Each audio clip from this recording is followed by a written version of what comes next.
5, 4, 3, 2, 1, 0.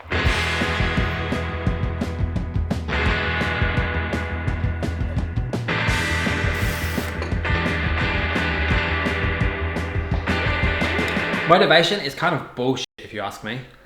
Because the highest that my motivation has ever been for running, ever before, was in the time when I couldn't actually run. I had so much motivation that I resorted to doing lots of cross training to try and maintain those fitness gains. Because things go wrong and that anxiety starts to build up in here of potentially losing all of your progress. Back to square one.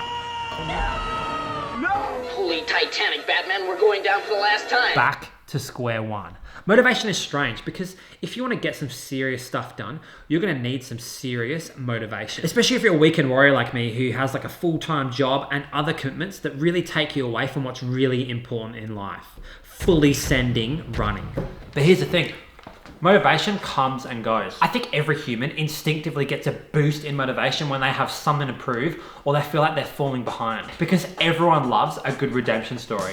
We all love a good redemption story. Getting knocked down, getting back up, redemption, very motivating. But to me, motivation is something that builds and builds and builds. It's like a pressure. It's a pressure that makes you more likely to pull the trigger on something that's hard, or at the very least, harder than sitting on this couch. There's nothing motivating about being in a sitting position. In fact, it completely ruins my motivation. Especially when it comes to running, it's gonna make you feel stiff and sore and less likely to actually have a good run if you even get out there in the first place. So I'm gonna fix that issue for myself today. Let's go to work.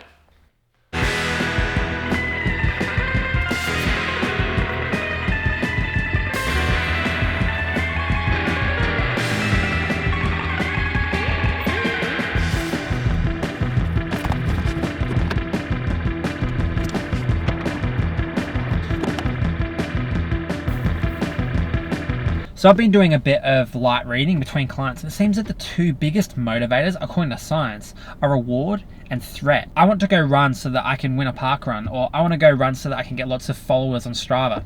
That's a reward. I want to run so that I don't get less fit. That's a threat. Or more instinctively, I want to run so that I don't get squished by this boulder that's chasing me down a hill. That's also a threat. So the two big factors, you're either running towards a reward or you're running away from a threat. Is sitting a threat? I reckon it is. Yeah.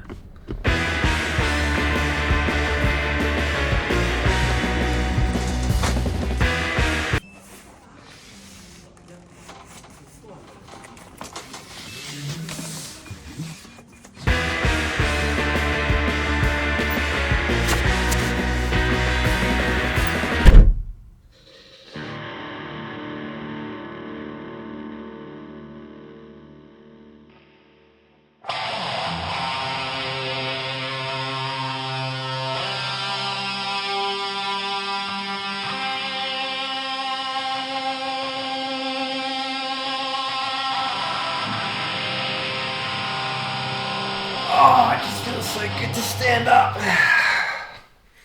So here's how I think about motivation. So here's a line that represents motivation, and this is the threshold at which you would take action. I think that we all have inherent uppers and downers that either increase or decrease our motivation. They bring us closer or further away from getting to this threshold and making a decision to get out there and smash it. The aim of the game is to just delete all barriers and downers in your life to make sure that you're going to be forever motivated infinitely, right? Well, not quite. The thing is, motivation is very interesting, and whether I'm motivated or not to get out there and get my run done, I just do it anyway. I don't care. I'm going to get out there and get it done. Whether there's a reward or a threat or an upper or a downer in my life, I'm just going to go out there and get it every day. So there's clearly something else going on that's allowing this to happen. When you first start running, you have lots of motivation and no discipline. And over time, you rely less and less on motivation to get out of the door and more on an intrinsic need to get out there and get it done. Discipline. It's all about doing shit forever and then never stopping, ever, for any reason. Motivation really is a lot of rubbish if you want long-term progress, because some days you're going to have terrible motivation, and what are you going to do? Just not do anything? You need to be able to push through those moments and build that discipline over time. Like me a couple of weeks ago, right? I got 5 flat tires on my bike in 1 week, which is insane.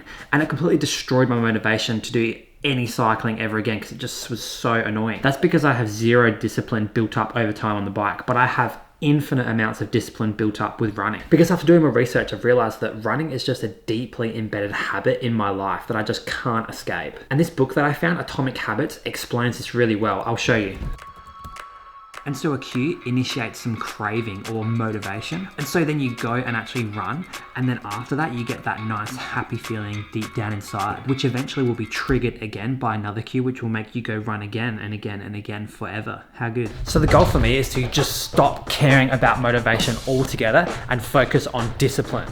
It's all about turning up day after day, no matter what, and always getting out there and getting it done, even if it's just a little bit or a lot, it doesn't matter. Discipline compounds over time. And yeah, you're probably gonna need some motivation in the short term until you've built that discipline over a long period of time. So my third tip that I use to get myself motivated is to count down from 5.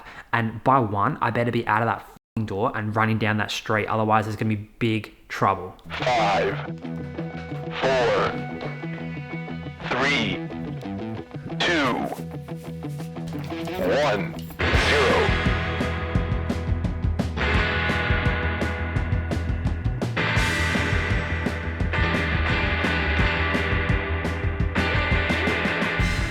Stop planning out such brutal sessions. Imagine that your willpower is like a battery, and every time that you do a really hard session, you tank that willpower battery, and so eventually you're going to completely lose all willpower to do anything hard and lose motivation and then probably stop running. Not good.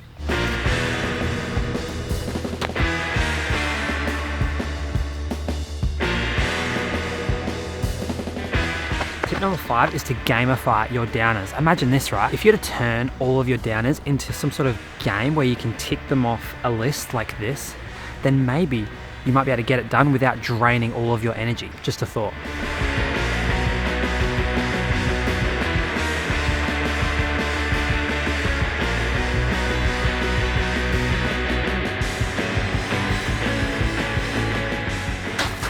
Number 6, long-term goals. Set long-term goals that require long-term commitment so that you can go out there every day, work towards those long-term goals and kill it.